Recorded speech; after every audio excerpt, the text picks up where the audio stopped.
Unspoken Rules of Our Marriage Pregnancy Edition. Emily's 31 weeks. We have developed these rules over these 31 weeks. Yes. So this is what we have so far. These unspoken rules that had to be spoken at some point. Yeah. Michael, actually, this was pretty unspoken. This just happened naturally. Michael comes to every appointment. There are two people in this pregnancy. There's only one person pregnant and carrying the baby, but he is in this pregnancy with me.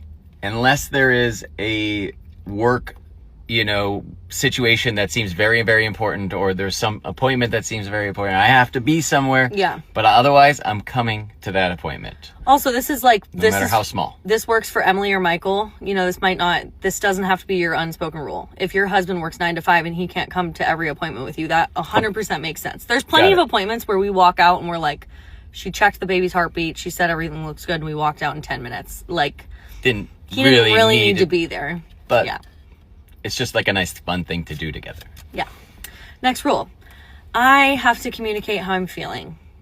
Yeah. We learned this during the first trimester because we used to fast. We were really big fasters. We would work out, we would have coffee, and then when we got around to it, we would eat, which could have been noon, 1. Yeah. And now... There was no fasting the second I got pregnant, especially first trimester nausea. I was like... I need to eat 10 minutes ago or like someone's head is coming off. But you never expressed that feeling. No, until it was too late. Yeah. I would look at Michael and say, I'm literally going to throw up on your face unless you put like toast and mac and cheese in front of me 5 minutes ago. And he would be like, you should have said something a little sooner. Yeah. And I can ask you more of how you're doing when you're like, I just think like maybe you didn't drink enough water. Like the typical thought of what one's prior pregnancy was.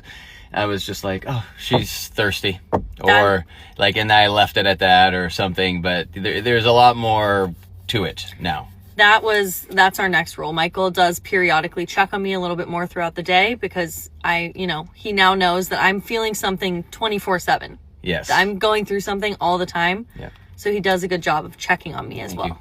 Yes, getting better. You do. I was mopping the floors yesterday. He said, why don't you sit down before you do anything else? Why don't you take a little break? I feel like your back probably hurts. That was good. I could have mopped the floors for you. Good husband. No, it was a big Patriots game on. He couldn't have. And I'm just as passionate about that. I agree. If I put my foot on Michael, he has to rub it. No. I didn't know you snuck that one in there. Yeah, no, that's true. I mean, if we're sitting down and it's like, boof, feet up, and I've been holding them up in the air, like, no, not like... I've been like just on the couch watching the football games the other night. Like I was just like, it just looks like there needs to be some drainage maybe happening. Like get the feet up.